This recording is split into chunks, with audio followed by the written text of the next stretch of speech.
X-Pac 12360. Featuring weekly news, insider commentary,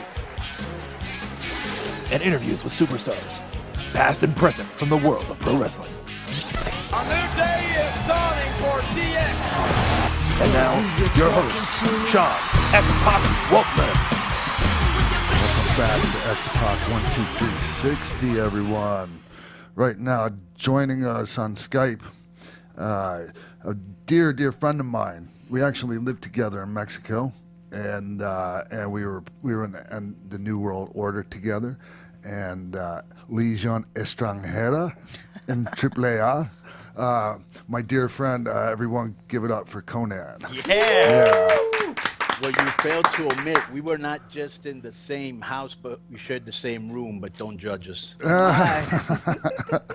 Well, I did mention to everyone off air that we shared the house with Teddy. Teddy Hart lived upstairs. Oh, my God.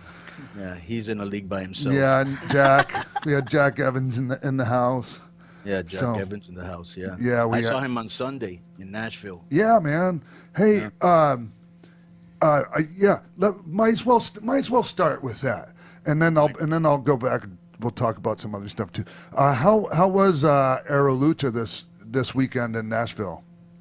Well, that was incredible, and it just played off the fact that what I've always thought was coming to fruition, and that is, well, you know, when the Luchadors first came to United States, even though they went to ECW for a minute, they really exploded in WCW, right? Yeah, for sure. And it was something nobody had ever seen, and I thought when I brought them over here and convinced everybody to put them on, I just thought, wow, Lucha Libre is so much more creative and colorful, and it's so different, you know, and wrestling to me in the United States was just kind of cookie cutter boring.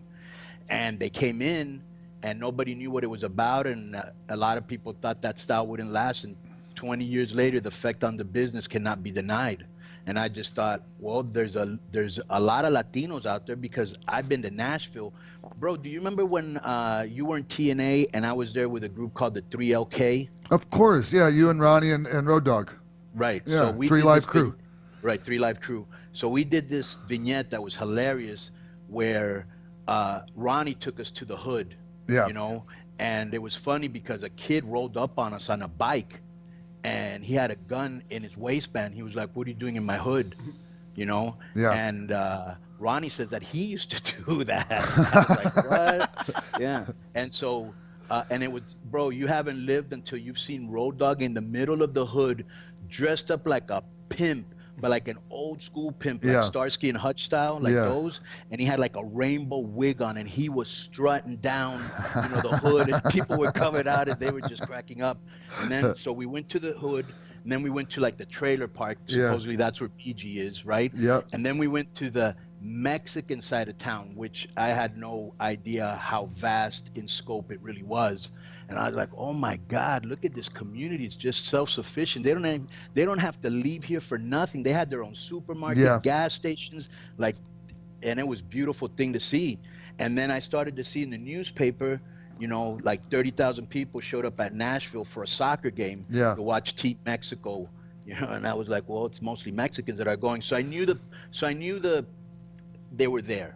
You know what I'm saying? And the thing is, Carlos, and I remember you bringing this up to me many years ago, huge Mexican communities in cities that people would never really think there was Mexican community. Charlotte, North Carolina. I mean, every big market in the country, actually. Yeah. Bro, because I would ask them, what are you doing here? And they were either there for construction, cleaning, taking care of horses, feeding cattle, like all the shit that Americans don't want to do, or, you know, or they can get them at a cheaper price. You know what I'm saying? Yeah. So, so I knew that the crowd was there. The thing was, would they show up? You know, so we had to put a strong card. You know, the main event, I think you could put that in London or Peru or anywhere, and it would sell out. Yeah. You know? What was the main event? Was it Morrison and who was it? Rey Mysterio. Yeah. Right. Lucha Libre icon, Pentagon, maybe one of the hottest indie stars right now in the world. Yeah. You know, John Morrison. Yeah. You know what I'm saying?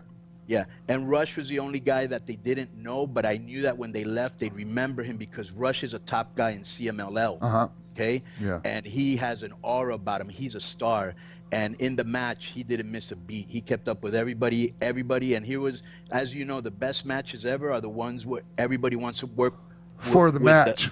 Right. And that's what they did. Plus, you know how like sometimes you'll go in there with another great worker, Sean, and it's like, oh my God, this is going to be good. You know what I'm saying? Yeah. And they had that mindset too. So I like to put great workers with great workers because they go out there and they just want to work. You know what I'm saying? Yeah. And let me ask you something. Did the crowd, were they a Lucha Libre crowd, or were they a crowd that you just a normal the normal wrestling crowd that would come to Nashville? Yeah, there was a Lucha Libre crowd, and here was the beautiful thing about it. So I would say 70% was Hispanic, 30% was Anglo. Yeah. And it was a beautiful thing because what's happened is when Lucha first started, as you know, all the luchadors were all Mexican. Oh, yeah. Right? Now they're white, Filipino, black. It's become a global thing, you know, just like Lucha Libre itself. And the fan base, which I knew I was going to pull from the Mexican fan base, but the beautiful thing was watching that 30% Anglo fan base that now likes Lucha. Yeah. So what I guess the reason why I was asking you that is because I wanted to know if the people already knew who Rush was, like if from CMLL. Most of them did. Yeah. Nice. Yeah. Really cool. Yeah. And so it was a great show. It was great. It was real chill backstage. Yeah. I think Denise can attest to that. And, she did a really good job. And it's a fresh face on TV, somebody that really hasn't been seen on a national level if we get a TV deal, which is obviously what we're going for. Yeah, talk to us about that, about what the mission is of Aero Lucha. Aero Lucha is just basically, we saw what happened at Lucha Underground. I was there for season 1, so and I was there before the company even started. But anyways, so I kind of knew what was going on over there, and something that was evident is they weren't touring. Yes. And they weren't making no money off of merchandising after such a hot product. And this is how hot that product was, okay? Because people are misled by numbers sometimes. So, usually they average 100,000 viewers, right? It fluctuates from 80 to 125 or whatever it is, all right? And when we're talking about live viewers that watch it live, right? Not DVR and other DVR digital is always stuff. going to be less. Gotcha. But anyway, so we go for that first number. And people, well, nobody's watching the show. I go, well, that's where you're wrong. Because last year I traveled to, mostly I went with Ray, but I went to Qatar, I went to Sudan, to Chile, like all over, bro. Everybody knew what Lucha Underground was, and nobody had El Rey. So that was YouTube, you know what I'm saying? Yes. And that's why, and so that's why when a lot of times I'll hear, well, ratings are down for football games and ratings are down for all sports. Yeah, because a lot of people aren't watching TV, you know? Yeah. And so, but the thing is that I lost my train of thought. It's all right. Take a puff real quick, and they'll get you back on. That's what got me here. Yeah, bro, it's just like with people not watching so much TV, is there a way that Aero Lucha is focusing on? I was talking about Aero Lucha. You're right. Yeah. Thank you. And so basically, we're gonna try to get TV. And our main thing was we saw that Lucha Underground opened the doors, something that was lurking there for many years that hadn't been seen since WCW. You know what I'm saying? And then they took it to the next level. It was like Lucha Libre was no longer the appetizer; it was the entree. You know what I'm saying? Yeah, for sure. And it could hold its own because I always knew back then what people are finding out right now. Sometimes people don't want to see a story, and I'm a story guy, and you know that, X-Pac. Oh yeah, for sure. Sometimes they want to go see a balls out, everybody do the most athletic shit that you can do, and leave us on the edge of our seat. Sure. And I agree with that, and it does help if they care about the players involved, but there doesn't have to be an intricate story woven into it. I agree with you there. Just let them go. Let the horses run. Let the eagles fly, bro. They're young guys. They want to show out, and that they're not going to be doing this at 40 or 50. Let them do their thing. You can't tell a horse, a thoroughbred, not to run fast. You know what I'm saying? You couldn't tell. This, bro. You were the same way. You took ridiculous bumps just to make sure that the match got over, bro. Yeah. So much that you broke your neck. Yeah, for real. Times, right? Oh yeah. Yeah. Yeah, and I saw you backstage, bro, going in there hurt, messed up, but once that music came on, you transformed yourself. But you can't tell a young X-Pac, that crazy X-Pac, hey, don't do that high flying shit, because you wouldn't have listened. No, I wouldn't have, and I honestly think that at the time that's what I needed to do, Right. Exactly. And then later on you don't need to do those things, and then Right, you bro, just I pull them once out of your asked- ass every once in a while. Yeah, because I once asked Sabu, why do you do all that crazy shit, bro? Why, you've been doing that for so long. He Yeah. goes, bro, I had to do it at the beginning because I had to stand out. Yep. Okay, he's correct there. And he goes, and now people expect it from me. I go, so you kind of weaved yourself into a corner, but it's your niche and your corner. You know what I'm saying? Yeah. Oh yeah. Yeah. You guys want to hop in here? Yeah, so, speaking of that, what would you say is the hardest and the easiest part of presenting lucha to an American audience? It's not as hard as it used to be, and I was trying to sell it for many, many years. And I remember, like, vividly, maybe 25 years ago, going around very prominent people in LA and trying to get them to do lucha libre. And they were like, oh, you mean the Hulk Hogan thing? And I was like, no. And then, and they just didn't, bro. They just didn't understand. Lucha today is probably a much easier sell if we had to do that. So I think more people are informed and they understand what it is. And I think the best way that you can get somebody to change their mind is to watch your product. If you really think your product is that good, it's going to speak for itself. And I dare a wrestling fan to watch a lucha match and not get excited, a high quality lucha match. Hey, Carlos, do you think that that you could do big outdoor shows or big arena shows? Like, you remember the first time you guys took Triple Mania here to the States, and Right. those big ass crowds you guys drew, Yeah. and that was when wrestling was on its ass. What do you think you guys could do now? Yeah, well, wrestling wasn't on his ass when we did that. That's why the people showed up. And so we came to LA, Sean, and we sold out that sports arena. That must hold 14, 15,000 Yeah. people. Bro, we must have lessened. This is a shoe, like 4,000 people standing outside. That's how hot Yeah. the product was at that time. But also it was easier because Lucha Libre was on a very, very strong station in LA, a Hispanic station. So everybody was watching it. And then we finally came here. They just showed up, you know. Go ahead. So, who from Mexico do you think will have a breakout year in 2018, as in getting more bookings in the U.S. regularly? I don't know. Phoenix and Pentagon are doing a great job of that. Jack Evans has done a great job of that. I don't know. I think Dragon Lee will probably be the next big thing coming from Mexico. That kid is very special, And I think Rush. Rush will be being booked a lot more too. Those are the ones that come to mind right now. Hey, Carlos, do you remember the first time we met? No.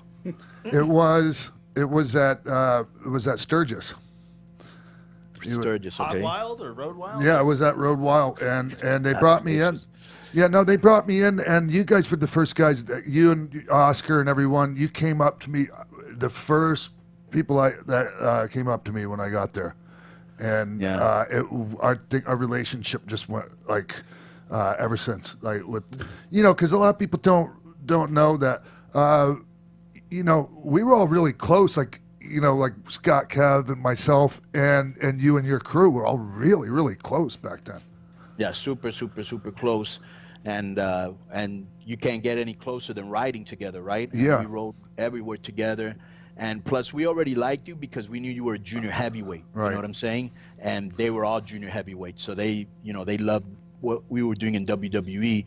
And then plus Kevin and Scott, when they first got there, we kind of hooked up a little bit. Yeah. And they were always talking about you. So we're like, oh, wait till X-Pac comes. And then when we finally met, you were very cool. And it's been a long relationship ever since then. Well, a lot like the thing is too is I had a working relationship with a lot of legendary luchadors, Dos Caras, Yeah, you've been in Japan. Exactly. So that really, really helped, and that. But we used to have a lot of fun. We do the shit. We do Monday Nitro, and then we go after the show. We go up to Hulk's room. Hulk would have a big huge thing of beers for everyone, and that was good times, man. And we were all like, you know, Hulk, Macho Man, Randy Savage, Big Show, all of us hanging out. Nobody was better than anyone else, you know? Yeah. Bro, you know, all I can tell you is that those times, I treasure them now. You know what I'm saying? Because when you're living in the moment, you really don't know the moment you're living in, because you can't really appreciate it till you stand back. You know what I'm saying? Yeah.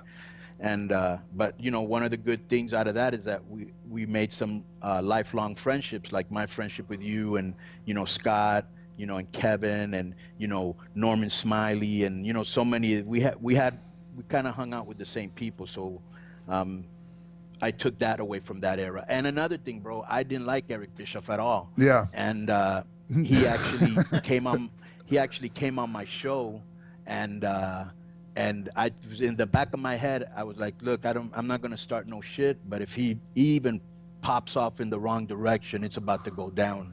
And he was like such a gentleman. Yeah, he's great to talk to these days. Yeah, we didn't even need to take it there. You know what I'm saying? Yeah. And it was like, you know, was squashed right there without anybody even knowing it. You know what I'm saying? Yeah. And it's cool to be on good terms with him, because he is the guy that hired me. Yeah, and it's just cool to not be carrying grudges around for years and years, man. Anytime we can shed those things, I think it's good to do it.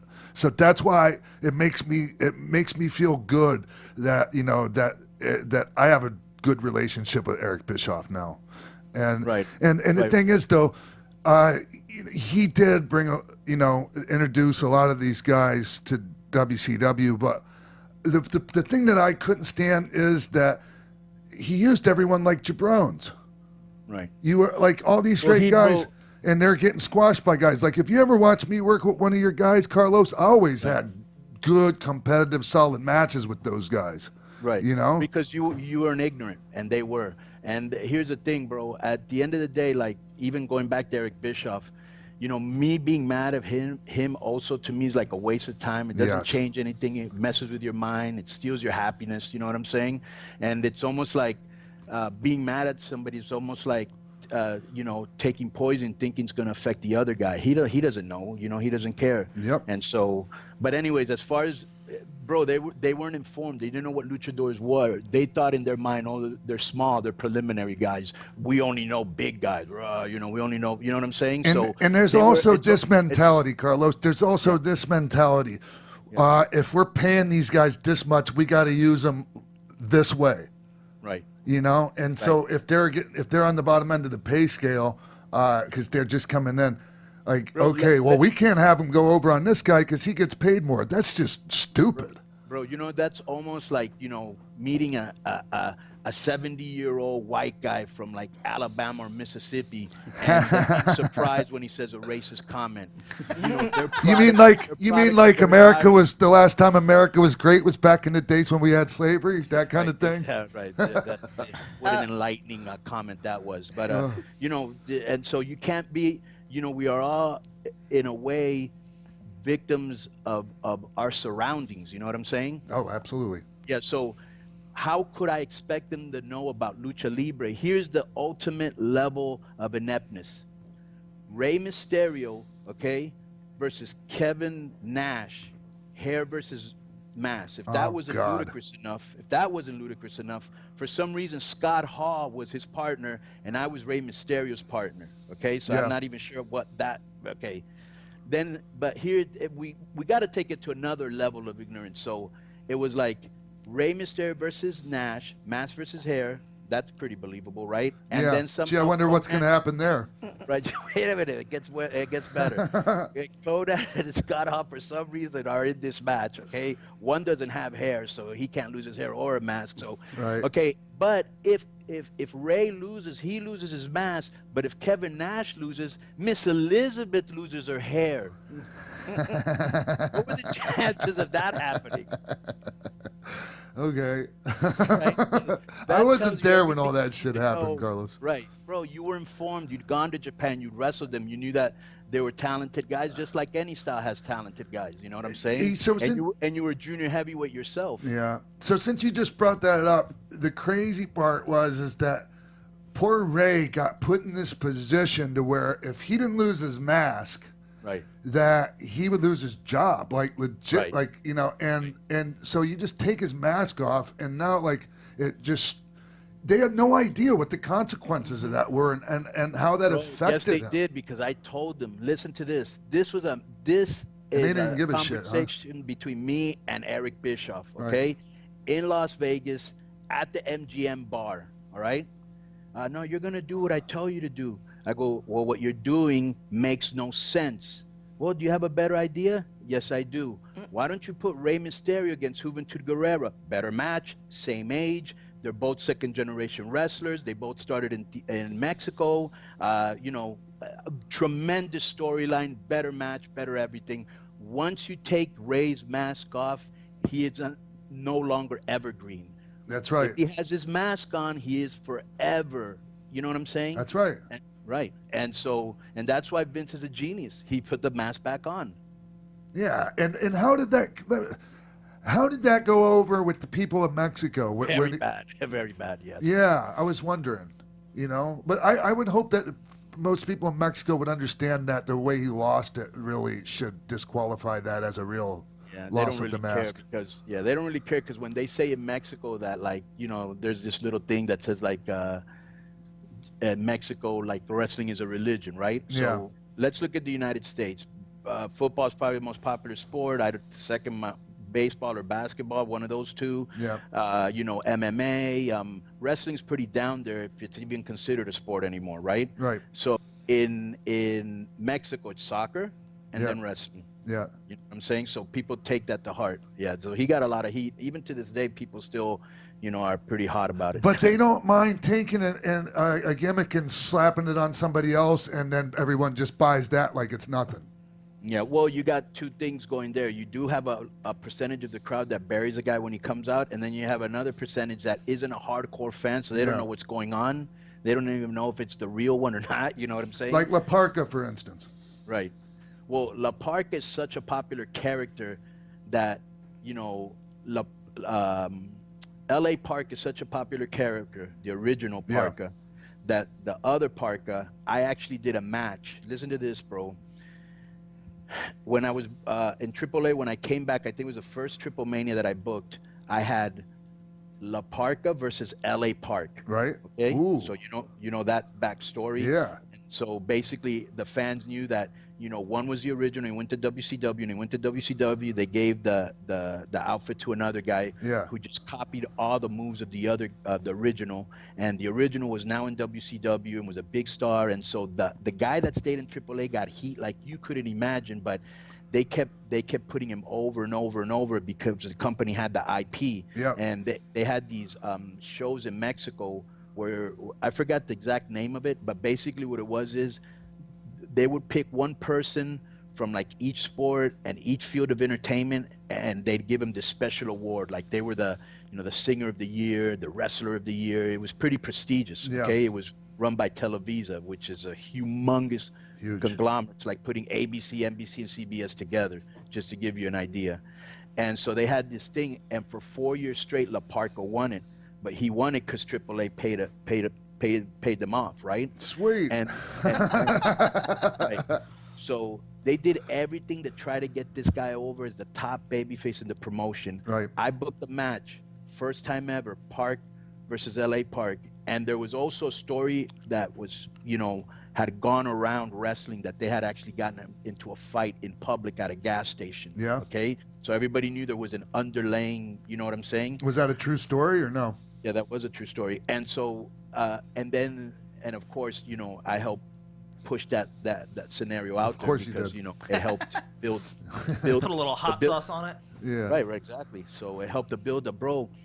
When the match started, this guy that had been in AAA for like the last 10 years and had been pushed like Hulk Hogan, 80% of the place was with LA Park. I was like, oh my God. Damn. There was like 15,000 people in there. It was a big place. And was there an assumption going in that AAA La Parka was going to get the babyface pop, the hometown pop? Yes, Ooh. on their side, not on my side. I knew exactly what was going to go down. But they had they had fed in so much to their own bullshit that they believed it. Yeah. You know what I'm saying? And like, these guys are about to get a rude awakening, but I didn't think it would be that rude. I didn't think it would be 80, you know? And so anyways, and then, bro, L.A. Park commenced to put a whooping on him. Oh, I can like only this guy imagine. stole money from him in public, huh? I can only imagine. Bro, Holy he shit. put a beat down on him that I was like, bro, do I need to go in there, run in and help you make a comeback? Make a damn comeback, bro. You're getting eaten alive by this guy, and the people turned on you. If you have any set of balls, you better show them right now. Yeah, Bro, I just don't never- see that with La Parca, with AAA La Parca. He's just a performer like that. Does the Right. spot? I've been in matches with him, and it was great, but it was easy. But Adolfo, he's on a whole different level when it comes to going out there and mixing it up. Yeah, he is, and he still is, bro. He put an ass whooping on him like you wouldn't believe. You know, like that ass whooping that Yeah. in The Godfather, where De Niro beat up the guy with the trash can and all that. Okay. Like when all those guys beat Hoovy up in the Oh, cage my of death while the poop was getting put in his suitcase. It was almost like, who's gonna hit this guy first? He had so much heat with Right. everybody. Hey, how's Hoovy doing? He's actually doing cool. He Good. has a segment on my podcast. You have to listen to it. Oh God, it's got to be classic. Yes, he is incredible. So he put a win, and then, bro, I think Park must have felt so sorry for him that he started to let him give him a comeback. Aw. Yeah, he started to give him a comeback, and people didn't care, bro. Aw. He ate him up. Yeah. While we're talking about La Parca, over at Uprocks, we recap retro WCW Nitros every week. And one thing that we've noticed, because we love the Luchadors, we love going back and watching all that old stuff. But one thing that we've noticed is that it seemed like every time La Parca and Super Kalo got in the ring together, La Parca just tried to kill him. Did those guys have beef or anything? Oh, in WCW? Yeah. Bro, he was like a bully, man. That's, you know that. Yeah. You know that, Yeah. Sean. He's like a bully, bro. And if you let him, bro, he'll do stuff to you like that. Like, he hit Kalo with a chair in the face. The plastic chair? And, excuse me? There was one time where he hit him with a plastic chair on Nitro. I didn't know if that's what you were talking It about. might be a plastic chair. I don't remember if it was metal or plastic. I do remember a chair to the face, and they had to send him to the hospital. Oh. And I think he broke his nose. And then a couple weeks later, he hit Hector Garza.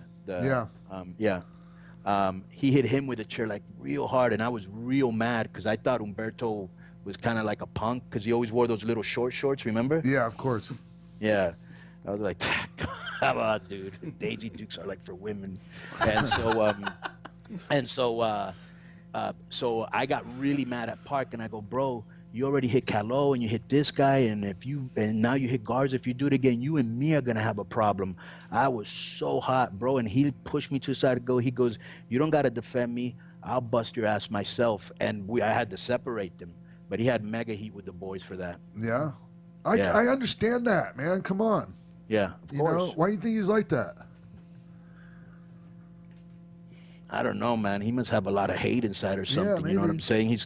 Bro. Yeah. Like, only a hateful person would think like that. You know, Hey. you don't want to injure a guy who's giving you your face with a chair. Right. Hey, Carlos.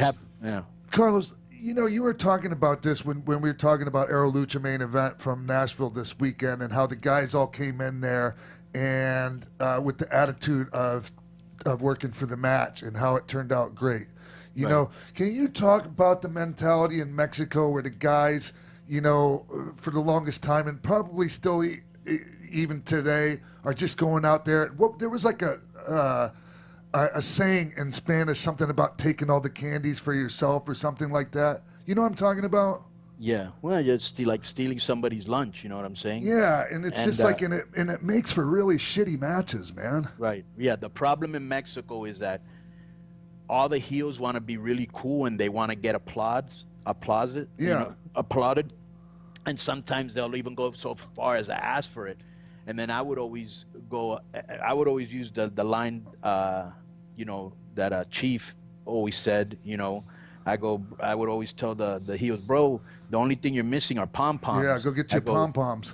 Yeah, right. The only thing is in your pom-poms. And I said, and on top of that, now you're dividing the crowd.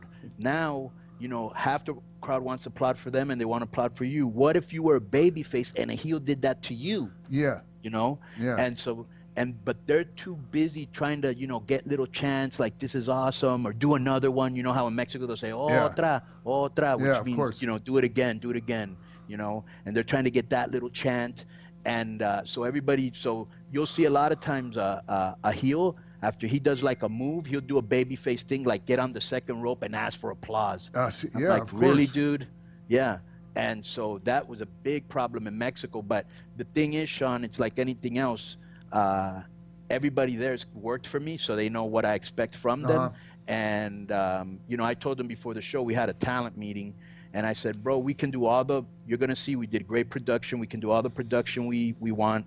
We did, we've promoted it. We've done our part. Now it's up to you to go out there and entertain the fans, because if the show is bad, they're going to tweet it out there. Yeah. But if this show is good, they will also. And this is going to help us now that we go to Texas. We're going to have a buzz off of Nashville. Everybody wrote, I went, I had a great time. I saw great matches. And I'm like Dana White, bro. If a match is bad, I'm not going to sugarcoat. I say that match was bad. Good. And so, but every match was good, and we did it in 2 hours. Nice. And the people were hot, and it was a great night. You know what I'm saying? Nice. I just say, I asked you about that because when I first came to Mexico, it just seemed kind of like a foreign way of thinking, the way I would approach the match of like, coming into the match, I'm already thinking about how I can make the other guy look good. And I'm not so much thinking about how I can get my shit in. And that's what I'm just getting at, was that everyone goes into the matches like, what can I do to get myself over? Instead of how can I make this guy look 100%, good? And that 100%. guy's thinking the same about me. That's what makes the really good matches.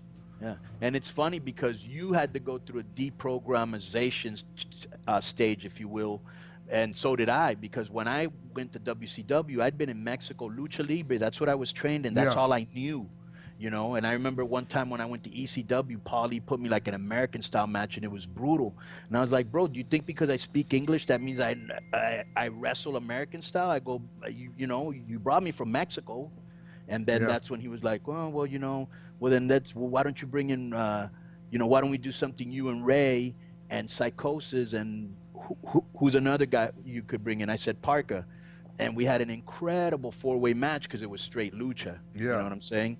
So, and then same thing happened to you. You went to Mexico and you had to be deprogrammed from everything you've kind of been taught in the United States, because it's a whole different style. You know what I'm saying? Yeah, but man, I tried to just bring here's how I looked at it down there when I was there.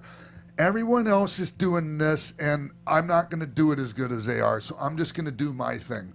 And it seemed like guys, like Cibernetico and those guys on top that I was fortunate enough to work with because of you. The whole time I worked down there, I worked on top. Whether I was a babyface or, well, not so much as a babyface, because there's way bigger babyface than I was down there, but those guys really loved working with me because of my mentality going into the matches, and we had excellent matches, man. Well, because you're such a valuable asset, because you're very knowledgeable on how to put together a match and what works, what doesn't work. You've retained a lot of that knowledge. Plus, you've been in a lot of great matches yourself, and you've seen a lot of great matches as a fan. So you have that Rolodex to roll back in. You know what I'm saying? And you're a student of the game. So, they appreciate somebody going in there, making the match better. And how the boys are. They ain't going to take instructions from just anybody. Right. So they knew that your shit was correct and relevant, and they did it. And you were kind of helping me at that time. You were helping me change the mindset of the company, because you remember we had this conversation. We've got to change the way they think and they work, bro, because it's killing the business. You know what I'm saying? Yeah. And how do you think that overall, did it work at all? Us trying to change things? Yeah, it did work at all when I was there. You know what I'm saying? Yeah. I don't know what's happened since I left, because I don't watch the show anymore. Yeah. You guys want to hop in here? So Dave Meltzer recently told a story that you were the one that told Antonio Pena not to put Rey Mysterio in the minis division. How soon afterwards did he realize that you were right, and how close was it to actually happening? Oh, it was very close to happening. Very close to happening. Because I remember I had a meeting at my house with Ray, and they kind of had a leader of the minis, and his name was Mascarita Sagrada. Oh yeah. And he was kind of like, you know how like some people you can tell that they're angry because maybe they weren't dealt a good card in life. You know what I'm saying? Yeah. By being a small person or whatever. And instead of just embracing it, he was like a bitter guy, and he let me know that between him and all the other minis. Now you got to remember, Ray was like 17. You know. Yep. And these guys were all like 25 years and up, and kind of like guys from the streets, and just unsavory type of characters, Sure. if you will. And Ray's like, at 17, he looked like he could have been an extra in any surfer movie. He had like long hair. He was really thin. He was always in like these He was little. very pretty. Very pretty boy. He was very pretty. I will say that he had rosy cheeks. Yeah. Yeah. Nice And, little butt and everything. Yeah. And so he was very shy kid, but he looked like a surfer, Como dice shy in Espanol? You don't even want me to tell that story. And so, what was I gonna say? Talking about I lost Oscar. my train of thought again. Oscar I'm and sorry. the minis. Yeah, Oscar and the mini. So I said, bro, Oscar, I go, if you go in there, they're gonna whoop your ass. That's all they're gonna do is whoop your ass. I go, I'm gonna have to somehow convince Pena that you're not a mini, because that's Right. how short he was. Yeah. And I just Because he told was Pena, like about the same size, or maybe even smaller than Jericho. maybe, Estrada. yeah. I go, bro, he's short because he's a kid. He's Yeah. 17, dude. These guys are like 25 years old. They're not gonna grow anymore. This guy's gonna grow. Yeah. And then he was like, and I go, you sure? I go, bro, look, real talk, Mascarita and these guys are just gonna beat him up and we're gonna send him home. Yeah. And we have something special here. He's a little guy that you can get behind, because visually, against a bigger guy, or he visually, it's beautiful, and that's what got him over. Oh yeah. Yeah. Look, I'm thinking back right now to some of the early matches that I saw from him down there, and it's just like, it was just mind-boggling, because you just Bro, never saw there's very anything like few that guys, before. Yeah, because there's great workers, but there's very few guys that revolutionize a whole sport. Yeah. He's one of those guys, you know what I'm saying? Yeah, that's why when in WCW, when I'm going to use for an example, I had a match with Ray at the United Center in Chicago when NWO was about as hot as it could be. We actually had Rodman there that night, so I have the match with Oscar, and Scott and Kevin are on the floor, right? Right. And first of all, they always bitched about me bringing Scott and Kev to the ring with me, because they're like, oh, they know you're going to do something. And then Scott's like, yeah, but they don't know when. Right. And so Oscar, I slip on a banana peel. Oscar blows a hell of a comeback on me. Right. He goes to the top rope. He hits me with the Hurricane Rana. Freaking in comes Scott. To make the save, he drop kicks Scott. Scott goes down. In comes Nash. He's going to step over the top rope, and Oscar plants off of Scott's back and drop kicks Nash. Nash goes flying over the top rope. The people go ape shit. As soon as they start to die down, Oscar turns around. I kick his head off and put him in the chicken wing and beat him. Yeah. Oh my God, Eric was so mad that Bro, those guys flopped around the ring for Oscar. It was a great piece of TV. Right, let me tell you, that's why Hall, Nash, and Pac were so ahead of the game, because Hall and Nash, there's no other two big guys in that company that would have done that, but they understood his talent and they understood how over it would be.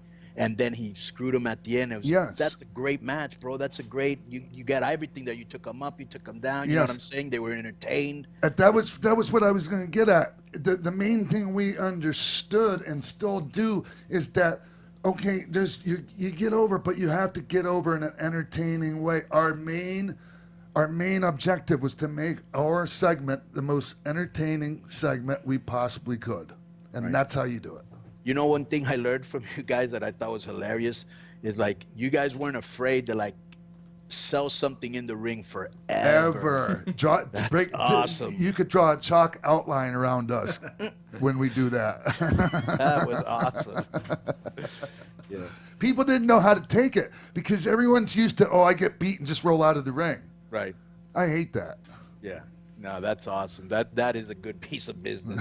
I must say so myself. I wanted to ask you guys something. That obviously there's like the, girls here on the panel, right? TK, Denise. TK and Denise, right? Yes. Hello? Yeah, we're here. Okay. I wanted to ask you a question because this constantly comes up in my podcast. Keeping it 100 available. Yeah, keeping it 100, right? And so, did you guys see that thing that Chris Jericho wrote about his cruise, where he said something like, "Hey, the fans, bikini stuff." Yeah. Right. I personally, I'm not, I'm not a lady, but I just thought that some people just blew that way out of proportion. Yeah, I actually sent a tweet out because I'm a huge Chris Jericho fan, and when I read it, honestly, to me, I felt like the people that were insulted kind of got blown out of proportion because I read it and I wasn't insulted whatsoever at all. So I at first didn't understand why people were, and I mean, I guess how some people that maybe don't understand wrestling or don't watch wrestling could possibly get insulted, but I didn't see it that way. And if you know Chris Jericho and you know his personality and you know the way he is, it's like a jokey sort of way. Like, hey, we're going to have girls there, La la. Yeah, it's kind of let me playing just say that. something real quick. Yeah. Sean alluded to the fact that he's not a girl, but you ain't afraid to dress like one. Right. Okay. Many a time. But here's the thing that I wanted to ask you. Well, if it wouldn't have been Chris Jericho and it would have been some guy you didn't know, would you have been insulted? Would he have been a wrestler or Just some, some guy. Promoting Some guy still you the don't cruise? know. Some guy you don't know from another field you don't know. It all depends on the person and how they say it. So if somebody calls you baby or sweetie, which is very common in the islands, they say it in a certain way. It's like, okay, the person's just trying to be nice. It's understandable. But they say in a certain way, it's like, oh, this dude wants to get in my pants or etc. You can kind of tell, just like how you can kind of tell people say, African American, and they're really saying the N-word or they're just saying African American. You can kind of tell the difference. Right. Yeah, it's a thing, Jimbo. It's all in the intent. But let me ask you a question in the delivery. So let me ask you a question. When you read that, were you insulted? No, well, I mean, at the end of the day, I feel like sometimes people take things out of proportion. And if you're insulted by it, something that you might want to do is figure out the reason why you're insulted, because it might just be about you and not about the person who did the comment. So I think a lot of people don't do that. They already jump on, before they can even realize what's going on, they want to jump on Twitter. Everybody wants to jump on Twitter to complain about something, but nobody wants to do the research or look at themselves in the mirror and figure out, well, maybe this has to do something with me. Maybe I can't wear a bikini, so that might be a problem. I just think, and Sean ain't afraid to wear a bikini. No, not at all. Not at all. And fellas are more than welcome to come out and gawk at me when I do so. And I won't feel objectified in any way, shape, or form. Take pictures, anything you want. Yeah. So, yeah, of course. But, here's the thing. I don't begrudge anyone feeling however they feel about something. To me, it seemed like it was way overblown. Yeah, there just seems to be this mentality where everybody just has to, fake outrage kind of. You know what I'm saying? It's like, really? You're mad about that? It's just there's plenty of real shit and real misogyny and things like that.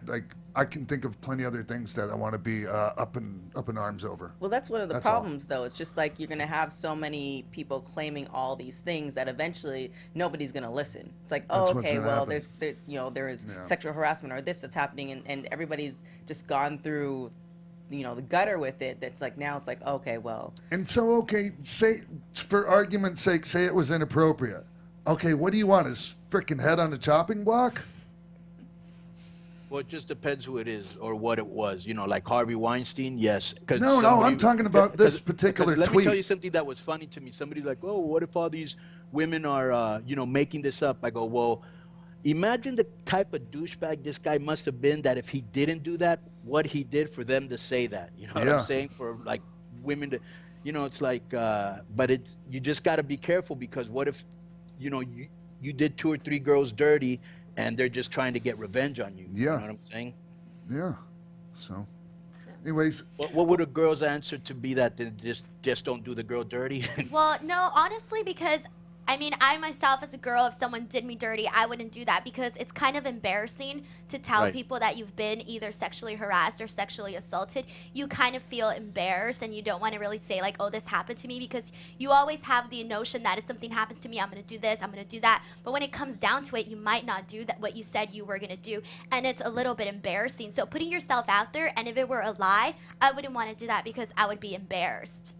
Yeah. You know? Yeah. Hey, The man. shaming would be incredible. Hey, Yeah. Hey, speaking of of the ladies, and we were talking earlier about you know how like if Oscar would have gotten put in there with some of those guys, they would have just, beat the shit out of him. Right. Just, and that happens in the ladies division quite a bit down in Mexico. Yes, a lot. Yeah, Yeah. I remember Sexy Star getting the shit beat out of her every night, man. Yeah. Every yeah. night. Really bad too. Yeah, and so like when that stuff with Sexy Star and Rosemary came up, it was no shock to me because, that's like the way things were down there. Like when somebody new came in, they got the shit beat out. Let me of tell them. you something. This is a true story, and not a misogynist or nothing like that. If you have 50 guys in a dressing room and 5 girls, Yeah, those 5 girls are way, way, way, way, way bigger headache than those 50 guys. You have no idea what you have to work with, and it's just very difficult because there's a lot of jealousy between the women that you don't see between guys. absolutely. You And know? it was the same in the WWE women's locker room. I don't know Yeah. about now. I can't speak for it now, And but then it sure add was to back in the day.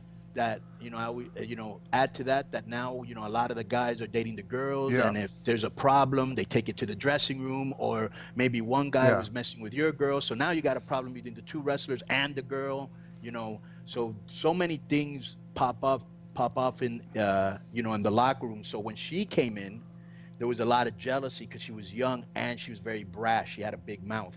Yeah, And bro, they beat her. Bro, I remember one time when she did a plancha yeah. from the third to the outside, and they moved out of the way. Are we talking about Sexy Star still? Yes, Sexy yeah, Star, of course. yeah. Oh yeah, I'm sure they did. This girl, what was her name in TNA? Angel Williams. What was her name there? Angelina Love. Angelina Love, that one. Angelina Love. I brought her to Mexico, bro, and they beat her up. And I had to talk to the locker room, to the girls, and go, you don't treat nobody like that, especially, a foreigner that's coming to our promotion in our country. Right.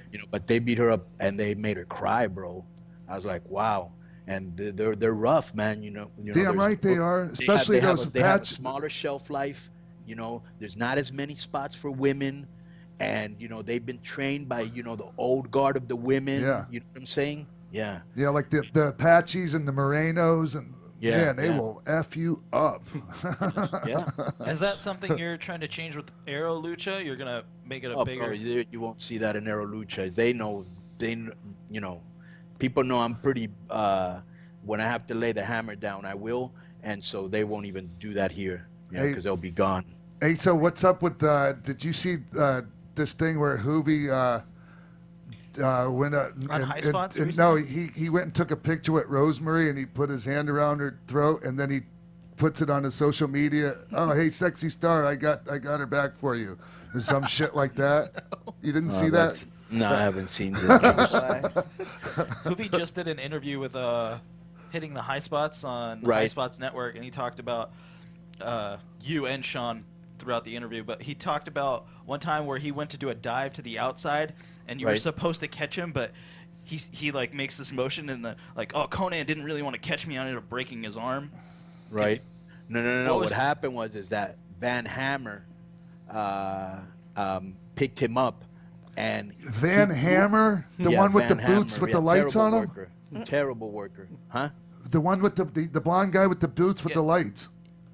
Yeah, I don't think there was another one, right? That one, Van Hammer. Yeah. He came out with a guitar. He was a Yes. rocker, and then they put him in Raven's Flaw. Yeah. Oh my God. Okay. Yeah, he was a Oh. brutal worker. Well, anyways, in the match, he was supposed to pick up a Hoovy and then throw him at me, and I would catch him, right? But bro, he threw him like he was throwing a fastball, and Hoovy in the air lost control, and so I put up my arms, and his knee kicked my tricep, and my tricep rolled up all the way up my arm. I was running around the ring holding my arm. I knew something was wrong immediately, and then I went back into the dressing room, and I had to get an operation. It was a torn tricep. Brutal. Yeah. Brutal. But that's what happened. Go ahead. Well, so now switching gears to Impact, you know, at the last taping, you guys had the first ever barbed wire match that's going to be televised on television. Fans that are there are reporting that it was crazy, the craziest thing they've seen. Is there anything you can tell us about that? It happened a while ago, but it was a crazy match. I'll tell you something that I was very proud of, and I'm sure X-Pac, he'll know exactly what I'm talking about. One thing is for the audience to applaud your work and all that, but quite another thing is to get that locker room standing O. Yeah, man. You know what I'm saying? There's not a better feeling out there. Right. Honestly. Like you entertained your peers that now they applauded you. That's special. Well, they applauded that match, you know. So it was a real good match where a lot of people took a lot of crazy bumps to entertain the people and everybody, you know, and it was a really good ending because they has this happened yet? Probably I think it No, airs not yet. tonight. Or, Did they turn us babyface yet? Yes, right? Okay. Well, anyways, Spoilers. Write that one down. that may or may not happen. That's the disclaimer.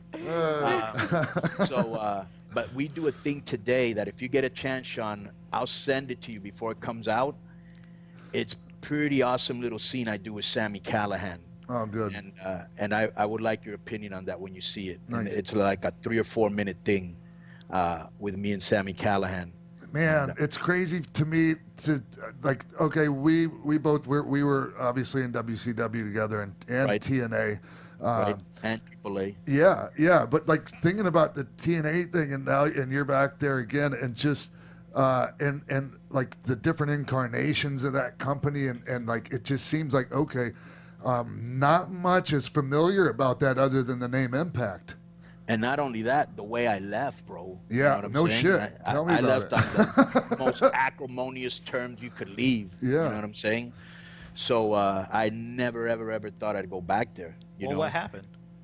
And well, I had left there. I sued that company, and for racial discrimination. Yeah. And they tried to drag it through court for 2 years, and I won.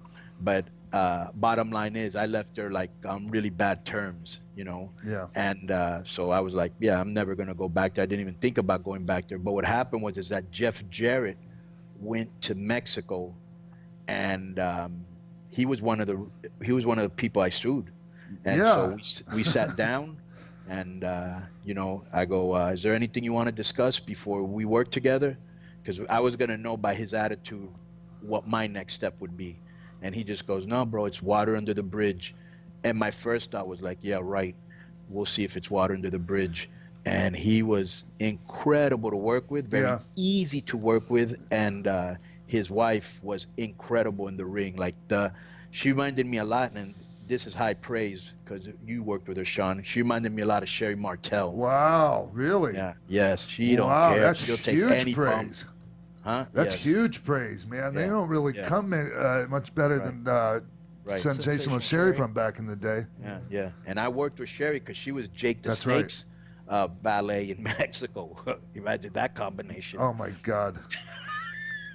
What made you think that was I guess it worked on camera, right?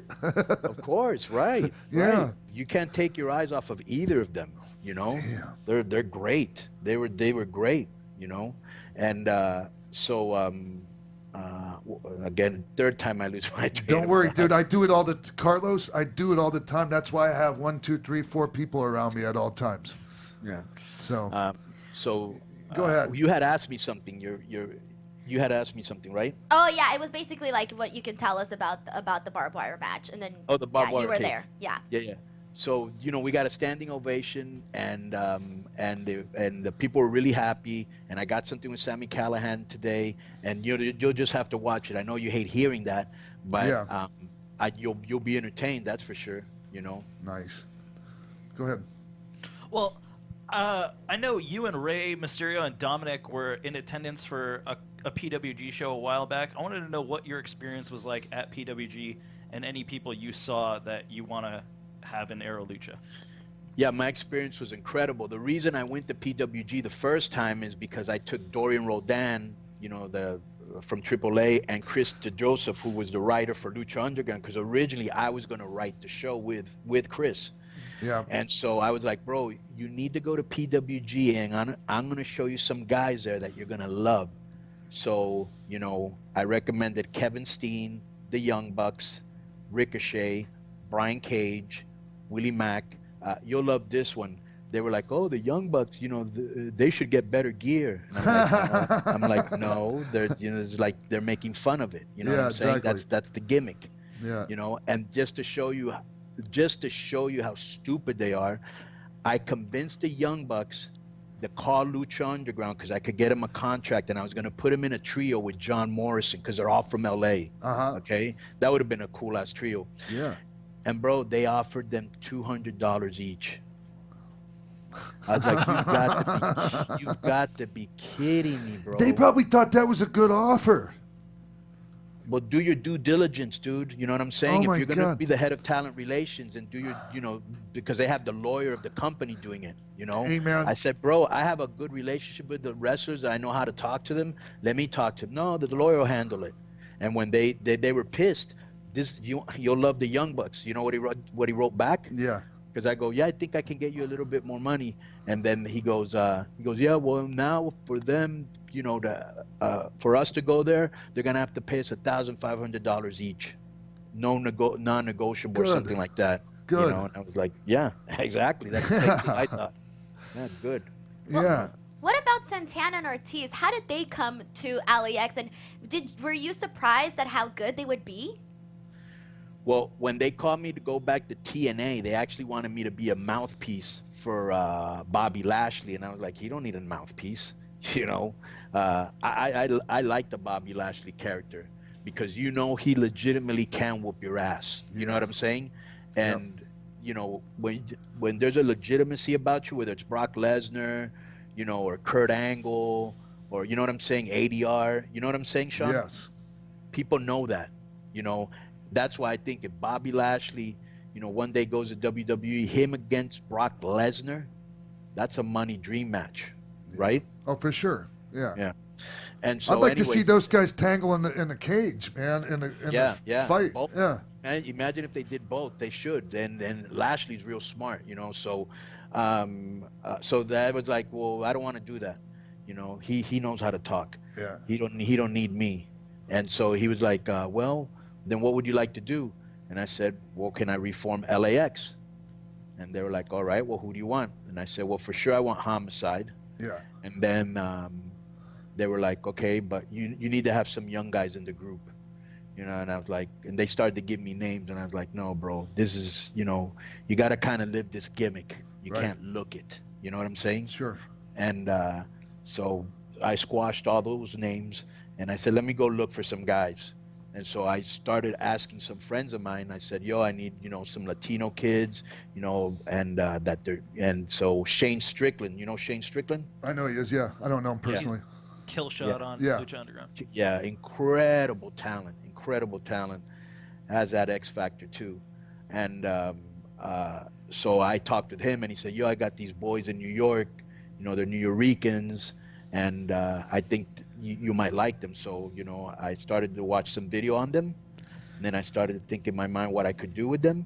Yeah. And I was like, okay, they are Puerto Rican, they do have the attitude. One of them was in the Latin Kings, so that's what I need. And then I didn't even know this till they got there. Homicide was friends with one of their moms, like back in the day, you know what I'm saying? And I was like, all right, there's chemistry. How good a friend. No. I didn't ask, but I'm assuming it's the one that's a member of the Latin Kings. Yeah. Yeah, I figured. Yep. His mom was a Latin queen. Yeah. Imagine that. So, and then everybody likes to smoke. Yo, it's on. So a little kibble. But yeah. So, and they came in. We chopped it up, and they knew what I was looking for, and they knew what LAX was already. So they okay, and then I wanted this girl from Puerto Rico, and she had some problem with her passport or something like that. So I was like, they say we can't bring her, but we want a girl. Right. So I had to go through a whole bunch of girls too, and then I saw this girl. She's from Miami, and it's Diamante. And then she came in, and she's super cool, and and so chemistry is a big part of everything, right? Oh, so, for sure. Yeah, so I chopped it up with them before I decided, okay, these are going to be the ones, and everybody, and it's working. People are liking it. Yeah. So Carlos, you have you're involved with Impact right now. You're involved with this Aero Lucha thing, and you're really good about diversifying and having more than one project going at the same time. Right. I dig that. How does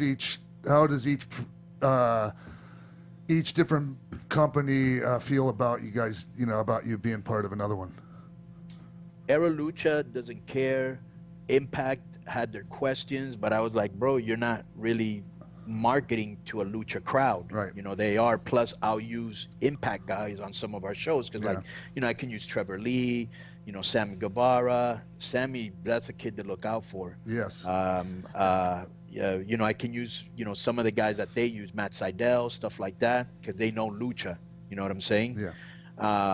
And then I was in Crash for 2 years, and that company blew up incredibly, and but they one of the reasons that I had to leave is they didn't like me working for other companies. Why is that? They have bigger plans then, I'm assuming? I think in their mind it's like, well, how can you dedicate 100% to us if you're dedicating your time to somebody else? And I've already had that conversation, with another company, and I'm just like, don't worry, as long as I'm here and I'm producing. It's almost like when I watch have you ever seen Inside the NFL? Yeah, sure. Okay, well, that's on Showtime. And, you'll see like Phil Simms and James Brown and Boomer Esiason on other networks. You know what I'm saying? Yeah, absolutely. And so why can't everybody just work wherever they can unless you're going to give me such an exclusive contract that I don't want to work anywhere else, but that isn't being given to me. You know what I'm saying? So let me make my paper. And so, and talking about similar thing here, you're using on Aero Lucha some people that are on Lucha Underground. Is that going to be a conflict at all? No, because they sent it's been made public by now. I don't know if it's been public, but the contents where basically Lucha Underground let all talent know that they can work, for other promotions, even if they have TV. Okay. So that's good because, that's very, very, they were being very steadfast about that. They were only giving the people work for like 6 months. Yes. And then they were mad if they worked somewhere else, and then they couldn't work with me because they were mad at me because I left AAA, and you know what I'm saying? Yeah. So, and then same thing happened at TNA. They did something that I thought was great too. If you can leave with your IP, you know what I'm saying? With your intellectual property. Right, because I always thought to myself, why do you want to keep the name? Yeah. Because like, let's say Eli Drake. I'm assuming that's an Impact name. He left tomorrow. It ain't like you can now put Joe Blow and call him Eli Drake because he's gonna get backlash. So let him leave with the name. You both had a hand in it. Let him leave with it, and he's gonna be gracious enough that if you want to use him in the future, he might give you a better deal, or he'll come in for a special anniversary. Why do you want to piss him off? Yeah. You know what I'm saying? Yeah, and we were talking about this very thing last week on the show here, and I said pretty much the same thing you're saying, Carlos, and also it's just like, look, it's not like the promotion can't still exploit your likeness and put out dolls and put you on video games and make money off of it after you leave. Right. So, right. And so yeah. those are two. I thought those two things by Lucha Underground and what do you call this? And Impact spoke volumes to how now power is going back into the hands of the worker, where it should be, because we've seen when we give power to companies, all they do is exploit. Sure. And I understand, like, I try to look at things from every perspective, and I understand the I think I can look at things through the lenses of you can make it of the eyes of a promoter both too. Sides. Yeah, exactly. And I just think we need to, one person doesn't have to lose for the other one to win. Sean, let me tell you the biggest thing, which I've tried to change. My biggest thing was, you've known for years how we get treated. Yes. You know what I'm saying? And so my whole thing was like, Because I remember when I was in Lucha Underground, they used the perfect terminology. He goes, man, I was talking to all the wrestlers, and they almost sound like abused housewives. They just keep coming back and coming. Yeah. I'm like, why would you come back after they did all that to you? Yeah. And then they turn into the thing they hated. Yeah. Because that's what happens when you get too big and everybody, gets a big head and they lose their eye on the target. At the end of the day, bro, it's the friendships that you make with the wrestlers, because they will go the extra mile for you. You know what I'm saying? Yeah. And, so if you need a favor, they're there. If it's, they're there to help. When you're treating people wrong, they go there and they just pick up a check and they leave. They don't give any extra. You know what I'm saying? And so like I remember like when I was in Crash, one of the things I used to do is once the show was over, we had those street tacos that are awesome. Yeah. We had one of those guys. We had one of those guys right outside like the locker room, and all the wrestlers and staff could go up there and eat. And so and this has happened to you a lot. It's 2 a.m, 1 a.m, whatever. You didn't even get out of your gear, and you're walking in your wrestling outfit. Sometimes the guys would have face paint on. Yeah. And you're walking in there, into a 7-Eleven or to some fast food place or whatever. Right. And so to me, it was like, you don't got to go look for food. You don't got to go change at the hotel or go in your gear. Let's all eat here like a family. And there was like a unity that was really special. I miss that. I miss that, Carlos. I miss that about Mexico, and I miss that camaraderie that I felt with all the guys and ladies that we worked with down there. I truly do, man. And like I hope some of those guys miss me too.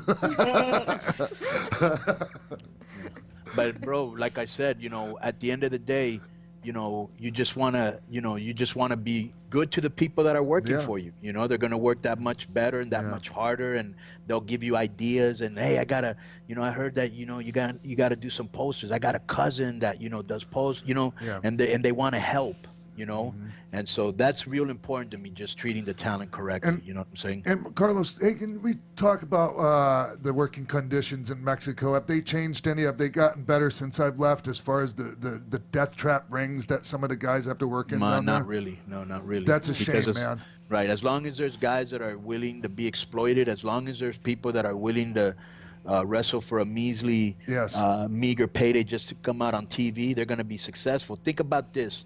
In Arena Mexico, right? The arenas that they own, the wrestlers still have to wrestle on a percentage. What other place does that? Yeah. Okay, and how do you know you're getting the correct percentage? Yeah. Who's standing over the guys when they're counting the box office receipts? Right. Yeah. So as long as you have guys that are willing to work for you on a percentage, you're always going to be in business too. Yeah, but that's CMLL. Here's how I look at it, and I believe this is the correct way of looking at it, Carlos. Guys, the promotions, whether it's Dorian or frickin' Paco, like it would behoove them to make all these promoters buy new rings. If they can't afford them, they should finance it for them. But that's why I go back to what I said. You gotta love your workers, bro. They don't. Yes. They don't care. I know because they if don't. they cared, they would have done that, bro. I remember one time when I was the hottest thing in his promotion. Okay, and I went up to him and I said, bro, why don't you paint the gym and get some new equipment? That shit's probably been there since the... Huh? Sorry, I was disagreeing with you. No shit. Yeah. I said, you can't have the same equipment in there since the 30s. Like, he had stuff there that looked like stuff from, like, the Flintstones from Bedrock. Like, You're talking about upstairs in Arena Mexico, aren't you? Really primitive shit. You're talking about upstairs at Arena Mexico? Yes, upstairs in Yeah, Arena tell me Mexico. about it. Right there, bro. And he goes, for what? He goes, it's free. And I was like, all right, I'm thinking to myself, really? For what? How about morale? How about so they don't get injured? How about, what I'm saying? Yeah, well, they're just the help, so who cares? Yeah. That's the one part where when I start thinking about it, I still get pissed off, Carlos.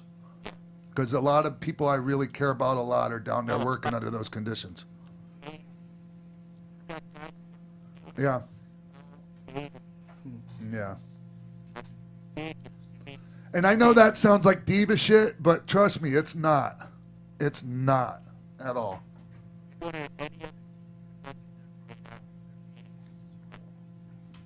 8 hours is that's being nice too, because sometimes it's like more like 12, and that's not even including the bus ride on the way there. Or like press to. So, hey Carlos, talk about like what's going on right now with you guys, and don't you guys have something going on with Oscar this weekend in San Diego, like a wrestling show? Yeah.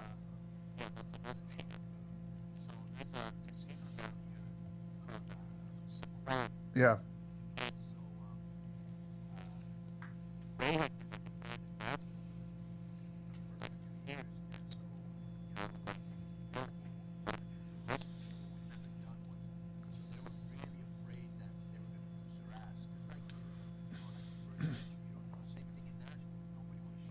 Yeah.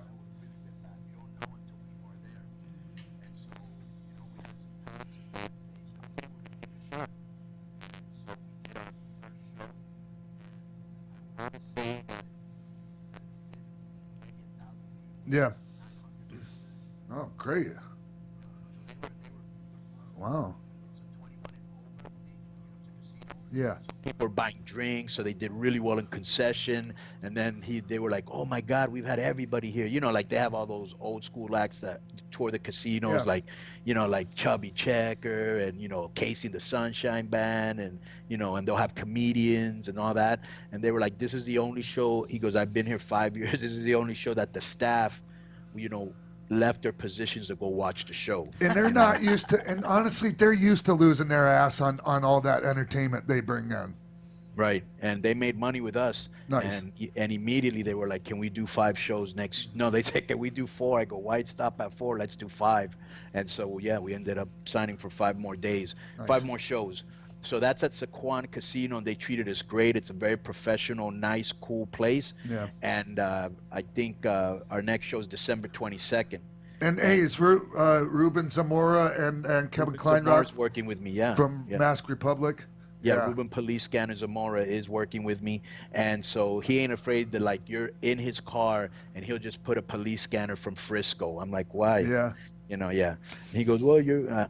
No one's gotten me back and forth across the border quicker than Ruben Zamora. Oh, he's great people, bro. He's great people, and so he's working with me on that little endeavor, and we're gonna have, I think, Rey Mysterio, John Morrison, Willie Mack, Nice. Mascarita Dorada, Taya, Joey Ryan. He's gonna get over with that crowd. Oh, yeah. I saw you guys wearing these vegetarian X shirts. That was me and Austin Aries. We had You and Austin Aries. Yeah, for a tag match we had. I wore one of the shirts. That's yeah. a great shirt. Yeah, I still eat meat. Trust me. Yeah. You know me, right? I know. Yeah.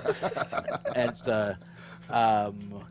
don't throw me softballs, please. Right? And so what was I gonna say? So anyways, we're gonna have Joy Ryan there. So it's gonna be, we got some luchadors coming from Tijuana who killed it last time. Yeah. So it's gonna be a real good show. So everybody that's in San Diego, in the Sequan, in the San Diego area, come out to the Sequan Casino December 22nd. Sweet. Hey, do you guys have some last questions you want to throw out here? I just wanted to know, who owns the intellectual property on Max Moon?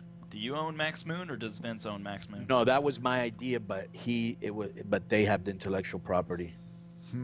It's too bad because you could have really taken that and done something with it somewhere else, Carlos. Yeah, well, it was a very wild idea, and but Vince, he loved it, Yeah, I can see why. He invested a lot of money into it. I don't even think I've told you this, or maybe I have. Bro, originally that thing was going to shoot, my idea was it was going to shoot confetti, right? Yes. And it was going to shoot dry smoke, right? Yeah. And it was going to shoot these fireballs, and I thought that would be incredible for kids. Vince came up with this idea. He wanted to put a jetpack so I would fly to the ring, but you couldn't do it in indoor stadiums because of the fire marshals and shit. Yeah, but he liked the idea, bro. I think it would have gotten over good with kids. Yeah. Oh no, for sure it would have. Yeah. I'm not sure how far, how high that. You know, I'm not sure if he would have used that in the main event though. Like I don't know, Carlos, if that would. Yeah, I have... don't think it was a main event No. act. It was just an act for kids that probably would have made him a lot of money. You know, if for you saw sure. little Max Moon robots and keychains and little, you know what I'm saying? Yeah. But the mask and the bro, Halloween costume and. I would have gotten in trouble, bro. I would have gotten in trouble because you know I have a big mouth, and I would have gotten in trouble there somehow, some way. It was too hyper political for me. Oh yeah. You know, and I was doing whatever I wanted in Mexico. So, so I didn't care, to tell you the truth. So I just didn't show up for TV tapings, and they fired me. So yeah, you were talking about that on an interview that you just stopped showing up, and you did mention that you haven't spoke to Vince since. That interview was maybe about a year ago. So have you spoken to Vince? No, I've seen Vince like two or three times in the backstage when I've gone to visit friends. Hey, Konnan, and that's it. We don't have no chit chat or nothing, but Right. he just shakes my hand. One time I remember I went there to do an interview. I went to do what do you call this? I got it was right before I left TNA. I was really mad at them, and I went to do a tryout in WWE. Yeah. And I remember that Johnny Ace was like, me and him never got along, but he was like, yeah, I think that, you might be a little bit too old. You might be a little bit too old, Carlos. Yeah, and I go, well, are you going to flash my age on the screen or what? I go, Booker T's about my same age. He's here, Yeah. And so then I was like, yeah, this guy ain't going to give me a shot. So I said, well, can I go in there and do some commentating? Because I was doing commentating for TNA at that time for Spanish. Yeah. And I went in there, and I remember Coach was in there. And then I went in there, I did it with Coach. He put it over big time. But, bro, this is the Chris Benoit nobody knows. Yeah. And so I opened up the door, and Benoit was standing there, and he goes, I sat here, I listened to the whole thing. That was incredible. And he hugged me. And I was like, man, thank you. That means a lot. You know what I'm saying? And, but yeah, Yeah. Hey, Carlos, Yeah. I appreciate you coming on, man. Hey, all right. what do you want to say before we get out of here? Is Let me there just anything you plug want real to quick plug? what I'm doing. Yeah, let me plug what I'm doing real quick. So you can check me out every Thursday on Keeping It 100 with Konnan. That's a podcast on podcast1.com under the Jericho Network. And it's a wild show. We talk about politics, pop culture, movies, sports, wrestling, everything. And I have my co-host is Disco Inferno, and then my producers Jojo the Philly Twink Boy, Shane Helms has a segment, Yeah. Juventud Guerrera has and Juicy for All segment, and then we have the Mass Republic Minute with Kevin Kleinrock. So it's a pretty crazy show, and we put in music in there too, and so check it out. It's on Thursdays, and you can catch me on my Twitter, which is KONNAN 5150, Konnan 5150. It's also the same name on Facebook. I usually chop it up with my Latino fans. Twitter usually chop it up with my English speaking fans. You can check me out on Impact on Thursdays on Pop TV. This Thursday I got a really cool thing with Sammy. I'd like you to give me your feedback. Definitely. On my, yeah, and with Aero Lucha, we're gonna be going through Texas. From January to April, we have something like 10 dates. So we're going to be all over Texas. We're going to bring that Aro Lucha Libre to you. And it's been my pleasure and an honor to be on your show, X-Pac. I love you very much. I love you too, man. Yeah, man. You're a dear Denise, friend it of was mine, cool man. meeting you. Yeah, it was Nice cool meeting you meeting you. too. Yeah, and everybody that's on your staff, man. Thank you for supporting X-Pac. You know what a beautiful person he is. Hey, Carlos, you, and, Konnan. and please call me to come on the show again, man. Please, All soon. right, my pleasure. You guys be good and have much success. I love Thank you, you man. very much. Have a good day, Bye, man. Konnan. And my love to Stacy. All right, man. Thank you. Be cool. All right, you guys. I could just talk to Carlos for hours and hours and hours. As a matter of fact,